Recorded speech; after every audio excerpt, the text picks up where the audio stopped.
नमस्कार, मैं हूं शुभम सिंह। स्वागत है आपका हमारे विशेष कार्यक्रम में, जहां आज हम बात कर रहे हैं मिनी महाकुंभ यानी माघ मेला की। हमेशा की तरह माघ मेले में श्रद्धालुओं की भारी भीड़ है, लेकिन बात इतनी भर नहीं है। मेले को लेकर लोगों में जैसा जोश है, उससे अंदाजा लगाया जा रहा है कि इस साल नए कीर्तिमान बनेंगे। दूसरा पवित्र स्नान 14 जनवरी को है और माना जा रहा है कि उस दिन आंकड़ा 1.5 करोड़ पार कर सकता है। भीड़ को देखते हुए सरकार प्रशासन दोनों सतर्क है। सुविधा हो या सुरक्षा, हर मोर्चे पर नए इंतजाम किए जा रहे हैं। आज आपको दिखाएंगे कि संगम पर जहां श्रद्धालु स्नान करते हैं, वहां सुरक्षा के क्या इंतजाम हैं, एनडीआरएफ के जवान कितने मुस्तैद हैं और रेस्क्यू ऑपरेशन की कैसी तैयारी है। इसके साथ ही साथ मेले में आतंकी साजिश को रोकने के लिए तैनात एटीएस कमांडो का भी दम आपको दिखाएंगे और सीसीटीवी कैमरों और ड्रोन के जरिए मेला क्षेत्र पर किस तरह निगरानी रखी जा रही है, इसका भी आज जायजा लेंगे। आखिर में बात होगी इटली से आए श्रद्धालुओं की, जो संगम पर सनातन के रंग में रंगे हुए हैं। शुरुआत करते हैं मेला क्षेत्र में पुख्ता सुरक्षा से। पिछले सालों की तुलना में इस साल माघ मेला में श्रद्धालुओं की तादाद कई गुना ज्यादा रहने वाली है। पहले स्नान में ही जिस तरह लोग उमड़े, उसे देखते हुए प्रशासन को भीड़ का अंदाजा हो गया है और इसीलिए इंतजामों का दायरा बड़ा किया जा रहा है। घाटों पर सुविधा बढ़ाई जा रही है, उनका इलाका बड़ा किया जा रहा है। एनडीआरएफ और जल पुलिस की टीम किसी भी हादसे को टालने के लिए अलर्ट मोड में है और इसी तरह मेला क्षेत्र के महत्वपूर्ण जगहों पर एटीएस कमांडो तैनात हैं, ताकि व्यवधान पैदा करने वाली किसी भी साजिश को नाकाम किया जा सके। देखिए संगम से हमारी स्पेशल रिपोर्ट। इस तेज रफ्तार बोट ने जैसे ही टर्न लिया, इस छोटी बोट का बैलेंस बिगड़ गया। पलक झपकते जो मंजर सामने आया वो डराने वाला था। पानी में पलटी हुई बोट और बचने की कोशिश में हाथ पैर मारते 3 लोग, लेकिन सिर्फ 5 सेकंड का वक्त लगा और एनडीआरएफ की टीम मदद के लिए पहुंच गई। बिना वक्त गवाए 2 जवानों ने तुरंत पानी में छलांग लगाई। जो डूब रहे थे उन्हें थाम लिया गया। इसी बीच रेस्क्यू बोट पर सवार एक जवान ने रस्सी थमाई और 2 लोगों को पानी से निकाल लिया गया, लेकिन तीसरा शख्स अभी नजर नहीं आ रहा था। उसकी तलाश के लिए ऑक्सीजन सिलेंडर से लैस एक गोताखोर पानी में उतरा, जिसने गहराई में जाकर इस आदमी को बाहर निकाल लिया। लेकिन रेस्क्यू टीम का काम अभी खत्म नहीं हुआ था। पानी में डूबे इस आदमी को प्राथमिक इलाज के लिए टीम देरी से किनारे लेकर आई। एक्सपर्ट ने उसके पेट से पानी निकाला और इस तरह इस शख्स की जिंदगी बचा ली गई। ये रेस्क्यू टीम और उसकी मुस्तैदी इस बात की गारंटी है कि संगम पर माघ मेला के दौरान नहाते हुए किसी को जान का खतरा नहीं है। चंद रोज बाद ही मकर संक्रांति है और पवित्र स्नान के लिए माघ मेले में 1 करोड़ से ज्यादा लोगों के आने की उम्मीद है। इसीलिए पहले से ही एनडीआरएफ, एसडीआरएफ और जल पुलिस की टीम पूरी तरह मुस्तैद है और रेस्क्यू ऑपरेशन का रिहर्सल किया जा रहा है। मॉक ड्रिल एक्सरसाइज का उद्देश्य था कि अपने तैयारों को जांचना, अगर तैयारी में कोई कमी है तो दूर करना और रिस्पांस टाइम चेक करना है। इस डील में तो एक बोट जिसमें कुछ लोग सवार थे, सिविलियन थे, जो जा रहे थे, उसमें से कुछ लोगों ने लाइफ जैकेट पहना था, कुछ लोगों ने नहीं पहना था। एक बोट जो दूर से बहुत स्पीड में आई, जिसकी लहरों के कारण वो बोट पलट गई, तो उसके रिस्पॉन्स में पीएसी और एनडीआरएफ ने उसको रिस्पॉन्स किया है, तो कुछ लोगों को तैर करके निकाल लिया गया। कुछ लोग जो नहीं तैर पा रहे थे या फिर लाइफ जैकेट नहीं पहने थे, वो नीचे चले गए, उसको गोताखोरों द्वारा निकाला गया। रेस्क्यू टाइम रिस्पांस अगर डिप्लॉय है तो रेस्क्यू टाइम कुछ नहीं, 2 मिनट 4 मिनट में हम लोग पहुँच सकते हैं, क्योंकि पास ही डिप्लॉय हैं। जैसे अभी का रेस्क्यू टाइम देखा जाए तो 1 मिनट था, खबर मिलने के 1 मिनट के अंदर हम लोग पहुँच गए थे।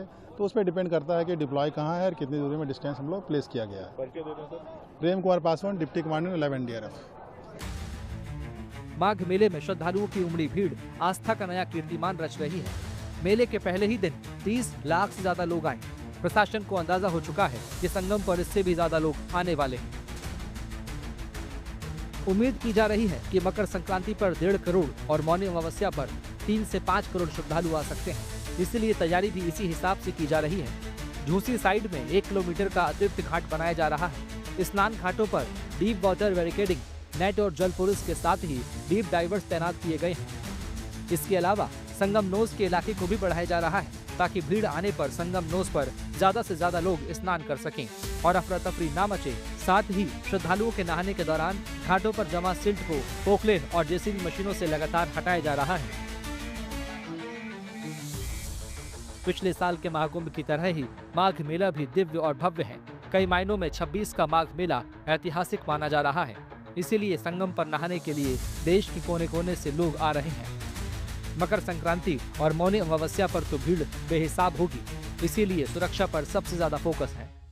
बंदूक के ट्रिगर पर अंगुलियां और संभावित खतरे पर टिकी निगाहें, ये हैं यूपी एटीएस के कमांडो जो मेला क्षेत्र में पूरी तरह मुस्तैद हैं। किला घाट पर एटीएस कमांडो ने मॉक ड्रिल करके अपनी तैयारियों को परखा। श्रद्धालुओं के बीच अचानक शरीर पर बम लगाकर पहुंचने वाले आतंकी को धर दबोचा गया और श्रद्धालुओं को बम ब्लास्ट से सुरक्षित निकाला गया। इस तरह स्नाइपर डॉग की मदद से विस्फोटक सामग्री की बरामदगी की गई। ये तस्वीरें बता रही हैं कि कमांडो किसी भी हालात से निपटने के लिए तैयार हैं। मेले के संवेदनशील इलाकों और प्रमुख घाटों पर एटीएस के कमांडो के साथ स्नाइपर भी तैनात किए गए हैं। पहली बार एटीएस की महिला कमांडो यूनिट को भी सुरक्षा में लगाया गया है, जो मार्शल आर्ट्स और अत्याधुनिक हथियारों को चलाने में माहिर है। अंदाजा लगाया जा रहा है कि इस साल मेले में 15 करोड़ से ज्यादा लोग शामिल होंगे। आम दिनों में भी यहाँ श्रद्धालुओं की अच्छी खासी तादाद है, इसीलिए सुरक्षा में चूक की गुंजाइश नहीं है। माघ मेले की सुरक्षा में लगभग 10,000 पुलिस फोर्स की तैनाती है और 400 से ज्यादा एआई वाले सीसीटीवी कैमरों के साथ ही ड्रोन कैमरों से पूरे मेला क्षेत्र पर नजर रखी जा रही है। मेले के लिए एक एकीकृत कमांड एंड कंट्रोल सेंटर बनाया गया है, जहां से 24 घंटे हर छोटी बड़ी हलचल पर नजर रखी जा रही है। यहाँ से जो मेले का हर कोना कोना है वहाँ पे सतर्क दृष्टि रखी जा रही है। हमारे इसको मल्टीपल सेक्टर सब सेक्टर्स में डिवाइड किया गया है, जहाँ पे 24 घंटे हमारे कर्मचारी बैठ कर के जो तैनात किए गए हैं वो लगातार उन पे वॉच करते हैं। वॉच करने के बाद में जो भी चाहे जल पुलिस से संबंधित कोई ऐसी सूचना प्राप्त हो या घाटों पर कोई सूचना प्राप्त हो या आने जाने वाले मार्गों पर कोई सूचना प्राप्त हो रही हो या कोई शिविर के बाहर कोई सूचना ऐसी प्राप्त हो रही हो, कोई भी इमरजेंसी की, तो इमीडिएटली उसमें उनको सूचित करना। जो कंसर्न एजेंसीज हैं, कंसर्न हमारे रिस्पॉन्स व्हीकल्स हैं, उनको इन्फॉर्म करना और साथ ही साथ उन पे आगे कार्रवाई को फॉलोअप लेना। इसमें जो लगातार 24 घंटे अधिकारीगण शिफ्ट ड्यूटी में लगाए गए हैं, जो लगातार कैमरास को, हमारे जो पब्लिक अनाउंसमेंट सिस्टम्स हैं उन पे जो अनाउंसमेंट्स हो रही हैं उनको, एज वेल एज जो हमारे वायरलेस में मैसेजेस प्रसारित हो रहे हैं उनके बारे में लगातार उनको सुपरवाइज करते हैं। जहाँ पे उसकी फाइन ट्यूनिंग की, इम्प्रोवाइजेशन की ज़रूरत पड़ती है तो उनको इम्प्रूव किया जा रहा है। इम्प्रोवाइज करके लोगों तक जो उनके कंसर्निंग सूचना है उसको पहुँचाया जा रहा है, उनको सचेत किया जा रहा है और घाटों पे जो व्यवस्था है वो लगातार बनी रहे उसे तो प्रयासरत है। वैसे तो माघ मेला हर साल आता है, लेकिन इस साल मेले की भव्यता पिछले साल संपन्न हुए महाकुंभ की तरह है और श्रद्धालुओं की भीड़ भी इसे ऐतिहासिक बना रही है। प्रयागराज से पंकज श्रीवास्तव के साथ bureau report, good news today. Sangam की रेती पर माघ मेला अपनी पूरी दिव्यता के साथ चल रहा है। साधु संतों की तपस्या, कल्पवासियों की साधना और श्रद्धालुओं की आस्था के बीच माघ मेला अपनी अद्भुत छवि पेश कर रहा है। लेकिन इनमें भी अपने पहनावे या पूजा पाठ की वजह से कुछ साधु चर्चा में ज्यादा हैं। एक नागा साधु ऐसे हैं जो शरीर पर 11,000 रुद्राक्ष धारण करते हैं। इसके अलावा संगम पर पहुंचे 5 साल के श्रीश बाहुबली महाराज भी चर्चा में हैं। इस बीच इटली से आए पिता पुत्री की आकर्षण का केंद्र बने हुए हैं, जो संगम पर सनातन और भारतीय संस्कृति को समझ रहे हैं। देखिए इस खास रिपोर्ट में।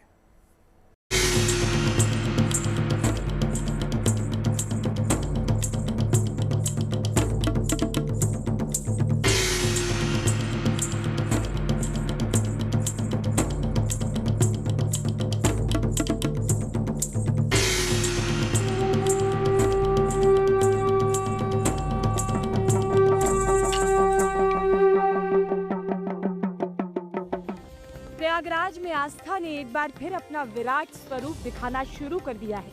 माघ मेले की शुरुआत के साथ ही प्रयागराज में श्रद्धा, साधना और संस्कृति का अनोखा संगम देखने को मिल रहा है।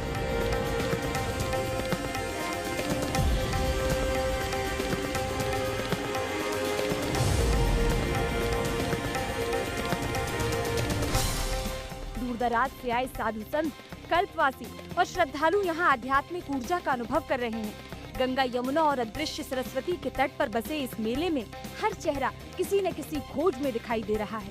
कोई शांति चाहता है, कोई ज्ञान, तो कोई जीवन का नया अर्थ।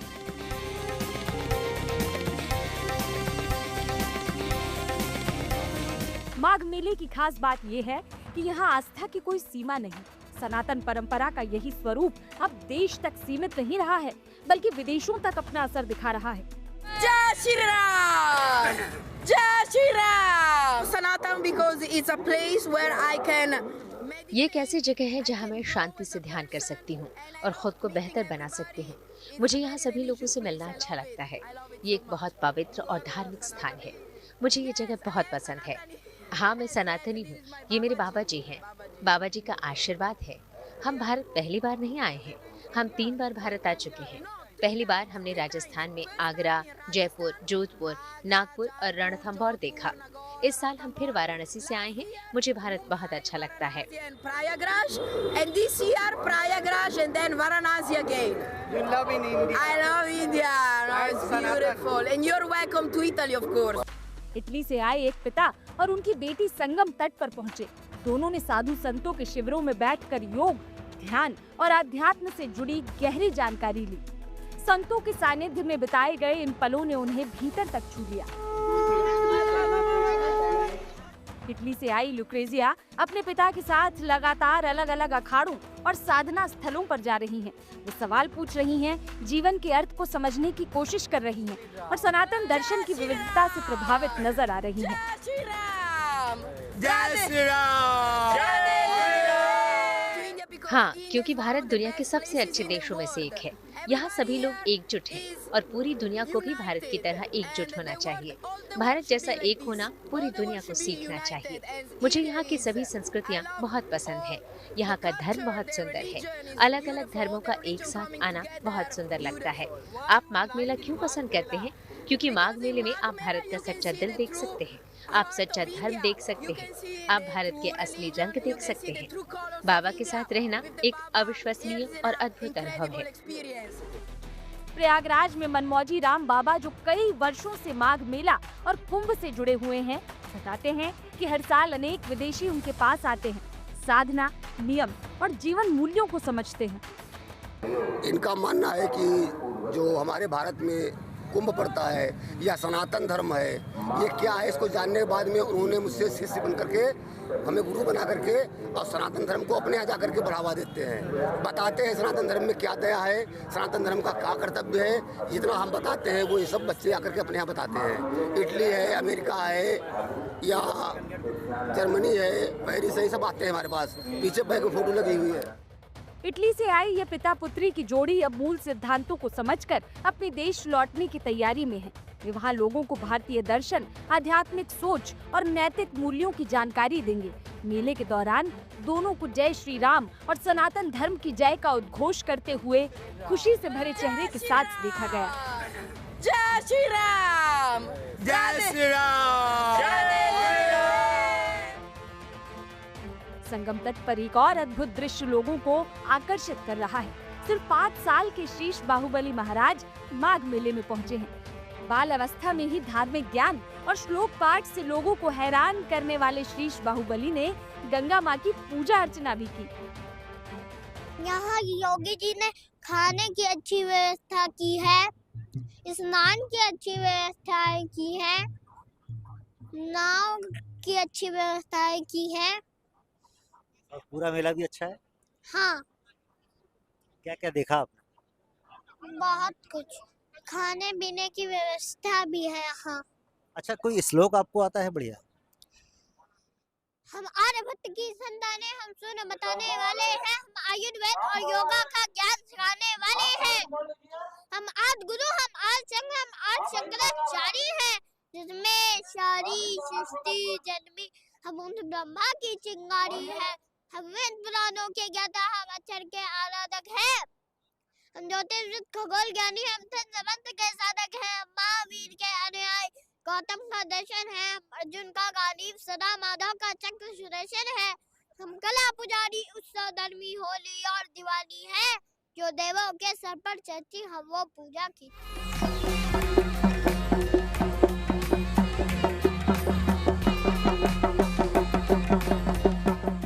माघ मेले में साधना का एक और रंग माघ मेले में आकर्षण का केंद्र बना हुआ है। अजय गिरी 6 महीने केदारनाथ में रहते हैं और शेष समय देश भर में विचरण करते हैं। भगवान शिव के स्वरूप में सजे अजय गिरी ने शरीर पर भस्म धारण कर रखी है और शिव गणों की तरह दिखाई देते हैं। धूनी रमाए बैठे इस साधु ने अपने शरीर पर 11,000 रुद्राक्ष पहने हुए हैं, जिनका वजन करीब 30 किलो बताया जा रहा है। उन्हें देखने और आशीर्वाद लेने के लिए लोगों की लंबी कतारें लगी हुई हैं। मैं 6 महीने तो केदारनाथ में निवास करता हूँ, बाकी कुछ समय जो है वाराणसी निवास करता हूँ और कुछ समय उनमें प्रयागराज भी आ गया। मैं नागा सन्यासी, निरंजनी अखाड़े से नागा सन्यासी हैं। तो जितने भी शिव संप्रदाय सन्यासी हैं, सभी शिव संप्रदाय होते हैं, शिव के जो है गण होते हैं, शिव के ही स्वरूप माने जाते हैं। तो मैंने उसी को देखते हुए मैंने शिव पुराण के अनुसार जो 11,000 रुद्राक्ष विधिवत धारण करे, वो भगवान शिव के रुद्र स्वरूप माने जाते हैं। तो हम जो है हमेशा 11,000 रुद्राक्ष धारण करते आए हैं और वही मैंने स्वरूप धारण कर रखा है। हरिओम। महाराज कितना वजन होता है इसका? इनका वजन लगभग 30 किलो के आसपास होगा और वैसे मैंने कभी तौल के नहीं देख रखा है। माघ मेला केवल एक धार्मिक आयोजन नहीं है, बल्कि भारतीय संस्कृति की जीवंत तस्वीर है। यहाँ साधना है, सेवा है, अनुशासन है और समर्पण है। देश विदेश से आए श्रद्धालु इस अनुभव को अपने साथ लेकर लौट रहे हैं।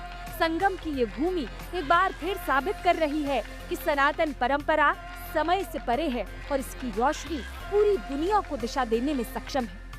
प्रयागराज से पंकज श्रीवास्तव के साथ bureau report, good news today. Prayagraj की धरती आस्था, साधना और सनातन परंपराओं की साक्षी बनी हुई है। माघ मेले के इस विराट आयोजन में संगम तट पर हर ओर श्रद्धा की लहरें दिखाई देती हैं। साधु संतों के शिविर, मंत्रों की गूंज और तपस्या का वातावरण पूरे क्षेत्र को आध्यात्मिक ऊर्जा से भर देता है। इसी मेले में एक ऐसा पंडाल भी है जो अपनी स्थिरता और अखंड ज्योति के चलते श्रद्धालुओं को विशेष रूप से आकर्षित कर रहा है।